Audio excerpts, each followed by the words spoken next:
Welcome to MidPoint. I'm Seán Kinane. I'm the host of MidPoint Monday, and you'll notice a change in our theme music this afternoon. Today, while the Cuban people observed 9 days of mourning after the death of longtime leader Fidel Castro, we're listening to the Buena Vista Social Club, Chan Chan.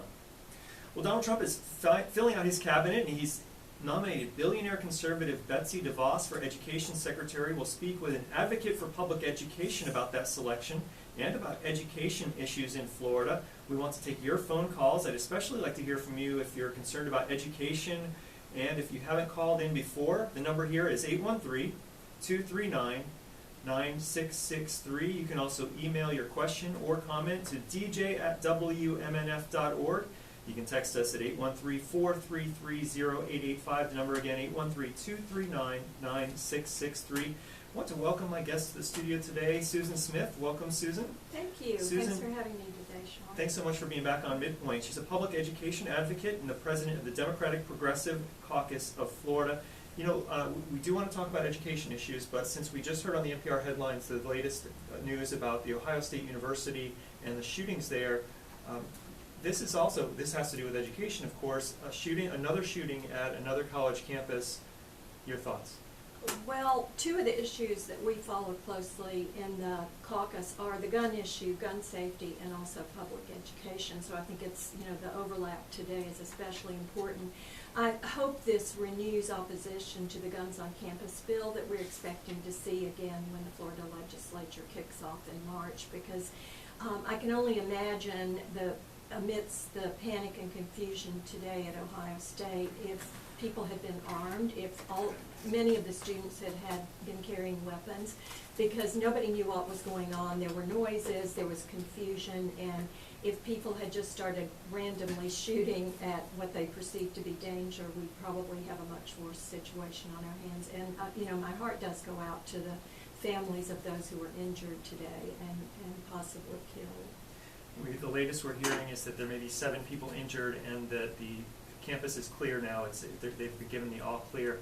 A lot of the House members in Florida had this legislation you're talking about, where the allowing guns on campuses, it usually did better in the House and then stalled in the Senate, but because of term limits, sometimes now we're getting more of the House members moving up into the Senate. What's the likelihood that something like that has a better chance of passing in the next session because the Senate may be going a little bit further right? Well, I think it was only halted last go-around because Miguel Diaz de la Portilla was the chair of one of the committees that was able to stop it. And he knew he was going to have a tough election, which he did, and he was defeated. So I don't think it'll be as easy to stop this next go-around unless people really mobilize against it. Well, let's turn to more traditional education issues, and we're going to start with Donald Trump's nominee for the Secretary of Education, and that's Betsy DeVos. What do we know about this billionaire heiress to the DeVos fortune that comes from Amway? What do we know about her? Well, we have literally books of information on her because she's been an enemy of public education for many years.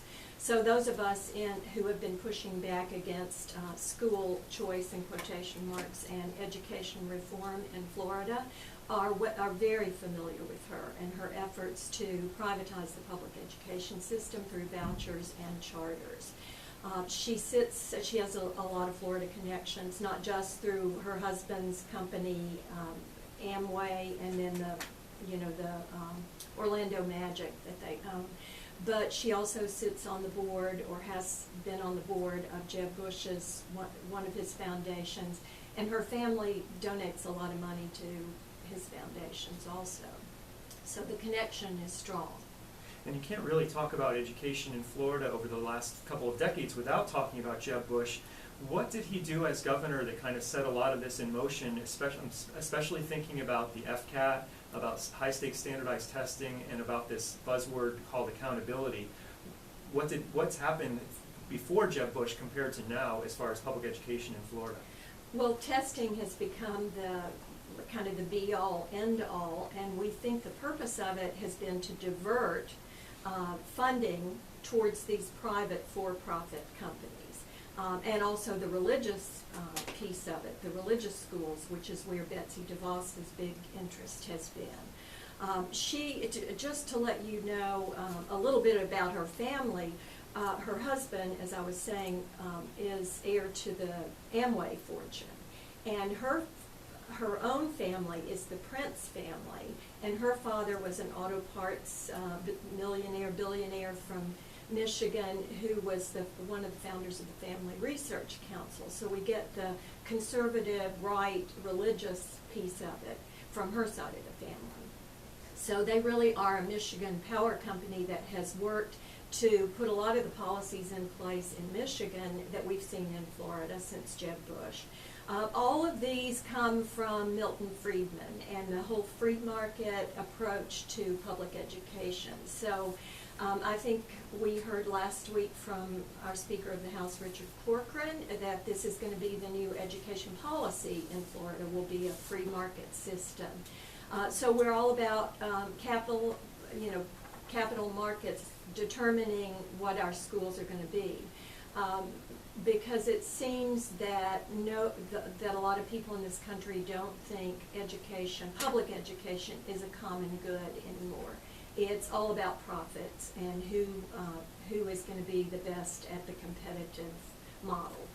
Well, let's talk a little bit more about Richard Corcoran. He's the new Florida House Speaker, and he said that Florida's main teachers union is perpetuating an evil lawsuit. I'll give you the exact words. He said the teachers union is fixated on halting innovation and competition in education. They're literally trying to destroy the lives of 100,000 children. Most of them are minorities and all of them are poor. It's downright evil. So he's talking about the Florida Education Association's lawsuit that's challenging a voucher program that offers tax credits to businesses that pay for children to attend private schools. Is the Education Association destroying the lives of 100,000 minority children in Florida? You know, I think it's laughable on its face. Florida is a right-to-work state. Our unions are not powerful in the state of Florida. The teachers union especially is not powerful. It's almost like the last line of defense to protect our public school system. Even the PTA dropped out of this lawsuit, which I think was appalling. Because the FEA is trying to fight for these children to be protected.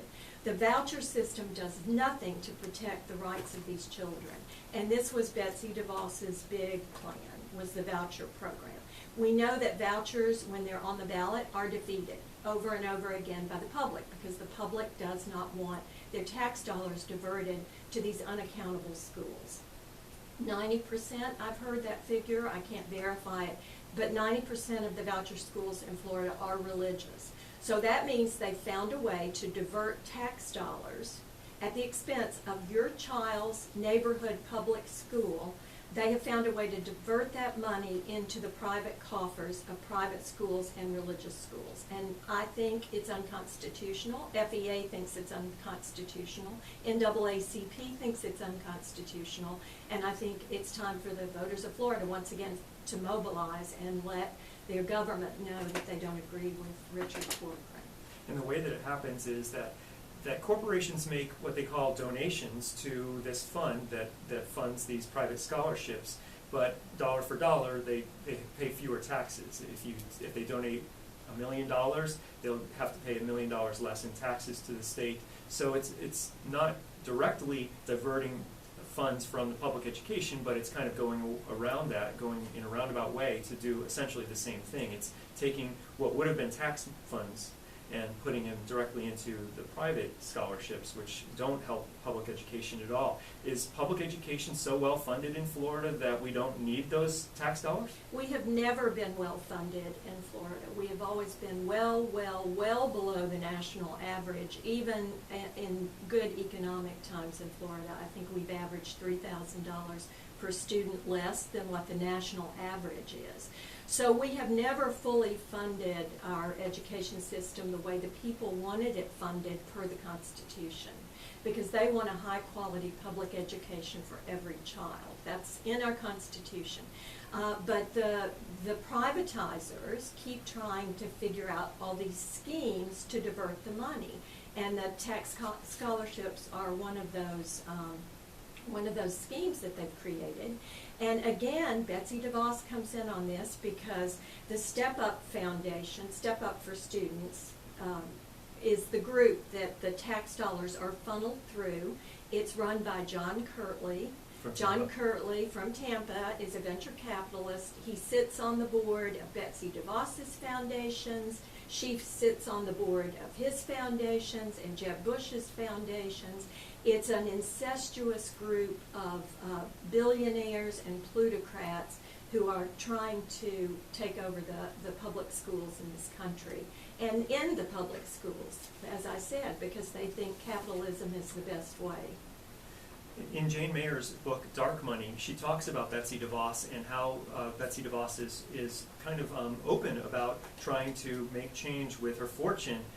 In Dark Money is a very good book about how money in politics is just getting really out of control. In case, you know, the latest election, you didn't need any more evidence. But in Dark Money, Jane Mayer writes about Betsy DeVos. She says, soft money was just hard-earned American dollars that Big Brother has yet to find a way to control.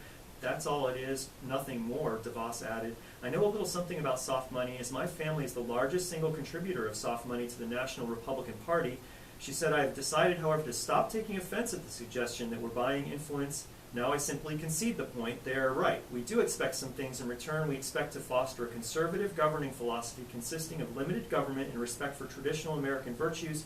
We expect a return on our investment. We expect a good and honest government. Furthermore, we expect the Republican Party to use the money to promote these policies and, yes, to win elections. People like us, she concluded archly, must surely be stopped. So that's from Jane Mayer's book, Dark Money. That's Betsy DeVos speaking in that quote.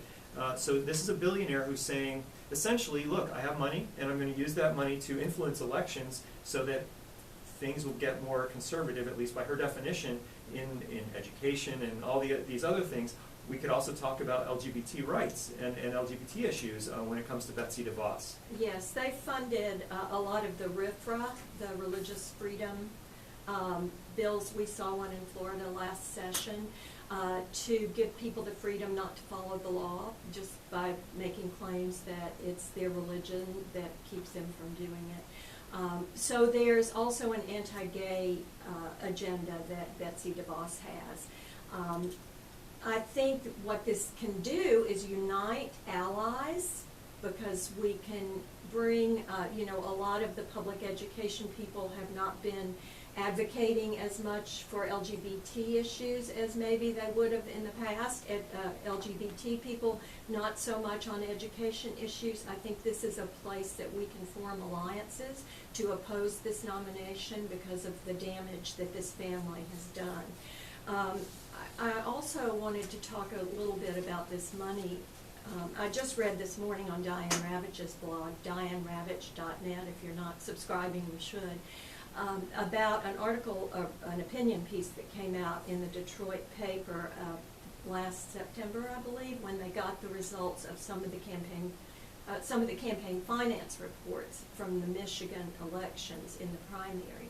And the DeVos family spent $1.45 million on state legislative races in order to get there was a provision in this bill that had been introduced about holding charter schools to the same accountability standards as regular public schools, and they dropped that requirement after all these Republican legislators got donations from the DeVos family. So it's blatant. It's blatant what they're doing. But accountability was how this all started. That's how all these things got pressed in the first place, is that we have to have accountability. Those third graders, we have to know whether they're getting educated, and so there has to be high stakes tests because of accountability. And now you're saying that they're dropping that requirement. There's no accountability with these private groups. It's just not there. And we're seeing in Florida, again, we saw the bill last session. It was dropped. It was a joint resolution. So they want to put in the Constitution, and because it's a non-presidential year, next cycle, we think this legislation will be back, to put an amendment on the ballot in 2018 to set up a charter authorizing organization in Tallahassee so that local school boards no longer have the authority to monitor and approve and hold charter schools accountable. They want to take the power away from the local people that you elected and put it in the hands of political appointees in Tallahassee. This, it's like Frank Lunt's language where they take the word and they totally abuse the word and have it mean something that's the exact opposite. And that's what Jeb Bush's policies have done. And I say Jeb Bush because you can go back to a floor debate 2 years ago and you can hear Tom Lee and I forget, Alan Hayes maybe, have a debate about one of the bills and say they are sick of the foundation calling them at midnight telling them what to do, because Patty Levesque, Patricia Levesque, and Jeb's Florida C3, the Foundation for Excellence in Education, write education policy for the state of Florida, and then his C4, the Foundation for Florida's Future, spreads this garbage around the country. So we are like the incubator for a lot of these bad policies, but Betsy DeVos's hand is in it just like Jeb Bush's. We're speaking with Susan Smith. She's a public education advocate, and she's also the president of the Democratic Progressive Caucus of Florida. It's 12:22 in the afternoon. My name is Seán. I'm the host of MidPoint Monday, and you can call in with your thoughts, 813-239-9663, and you can also text us, and we'll get to the text in just a second as well, 813-433-0885, or email us at dj@wmnf.org. We'll go back to the anti-LGBT causes of Betsy DeVos and her groups. Civil rights groups, this is from Politico, say they're deeply concerned that the extension of civil rights protections to gay and transgender students by President Barack Obama's Education Department will be dismantled by Betsy DeVos. She has donated hundreds of thousands of dollars to groups that push conversion therapy. That's, if you don't know what that is, that's when they try to take LGBT people and make them straight, I guess. The Office for Civil Rights in Obama's Education Department has urged schools to extend anti-bullying policies to cover LGBT students, allow LGBT student groups on campuses, and protect the right of transgender students to use bathrooms and locker rooms of their choice.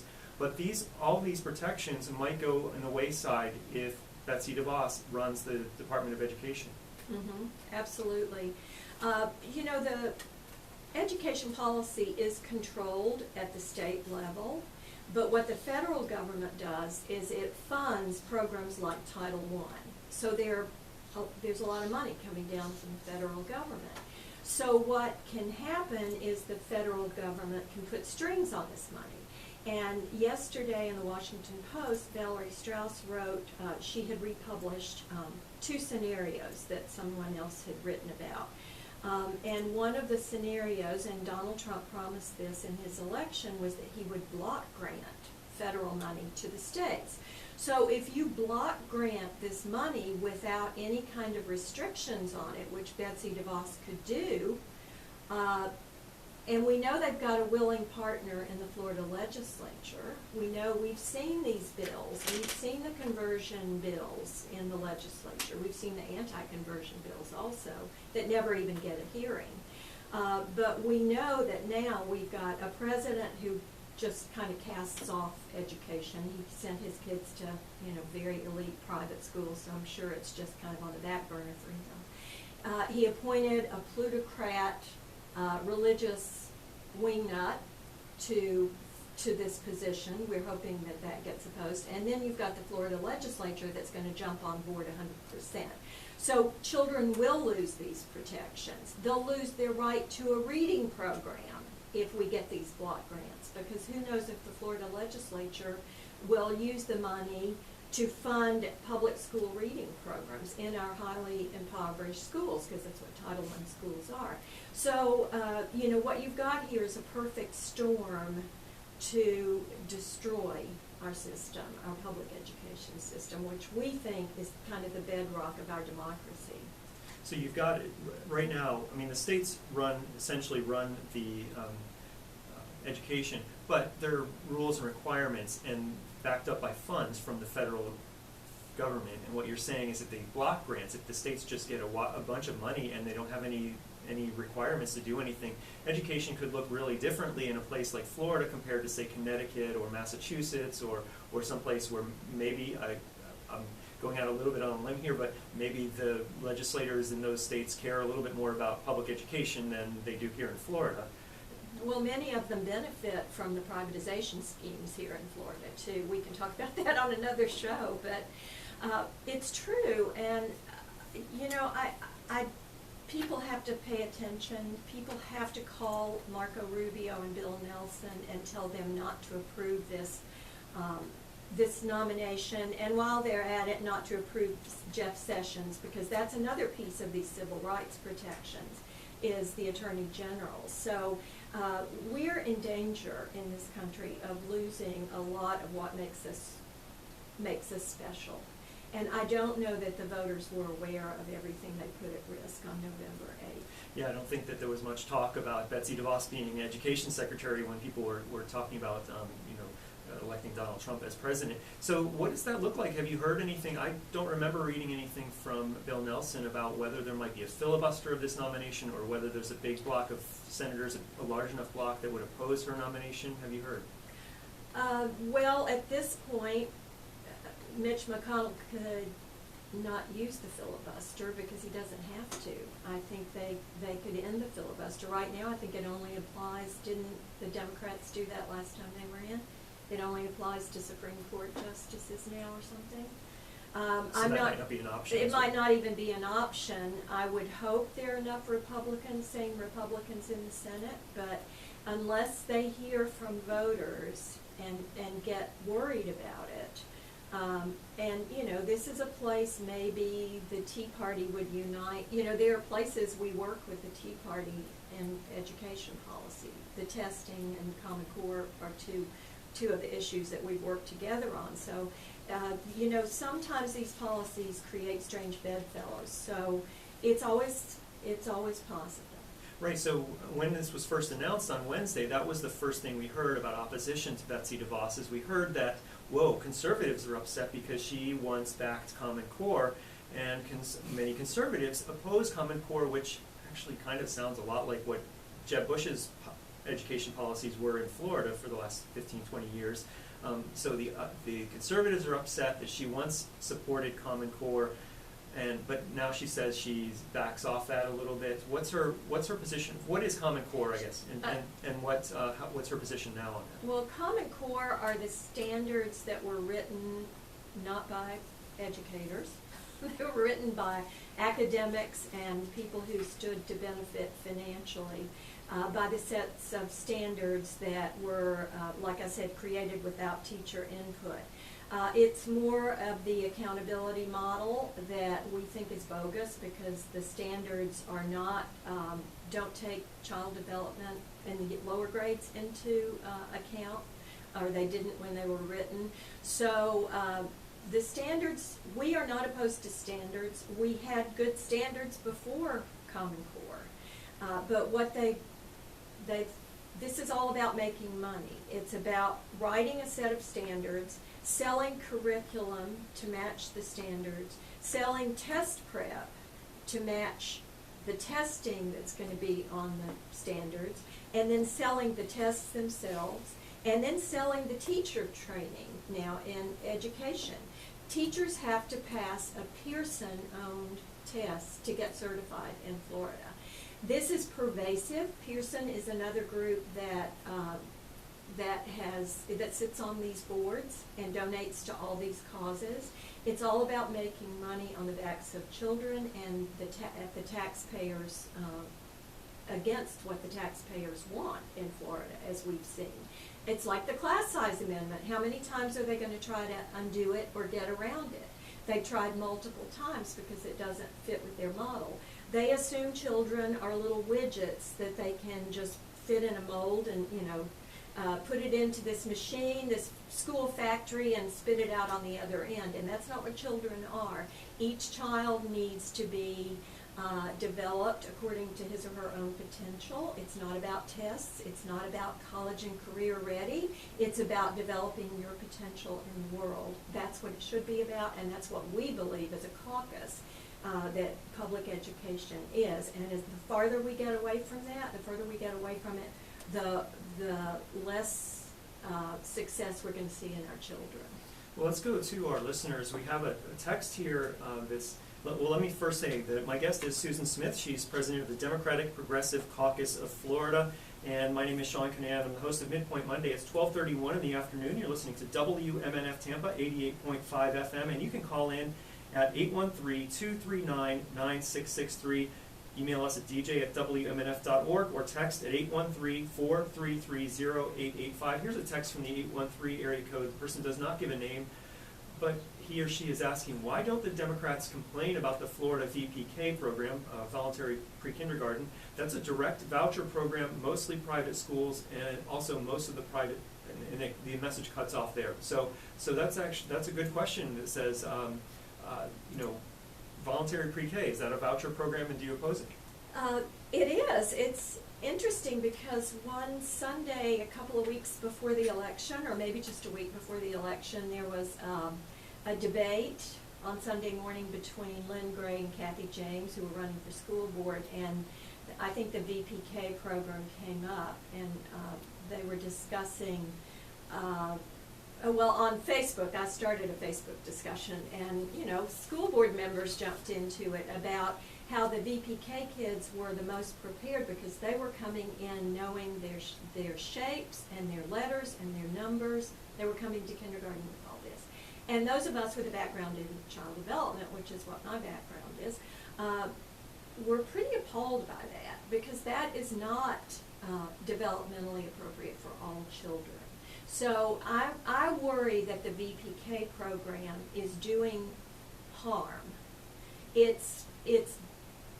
I'm sure there are tremendous benefits to it, but unless you maintain strict, developmentally appropriate standards for children, and when I taught preschool, I haven't taught for 16 years now, but we were play-based. We were not, worksheets and letters and numbers based. Kids learned those things when they were in kindergarten and first grade. Now they're expected to come to kindergarten knowing those things. And, nobody told these little children's brains that the standards were all getting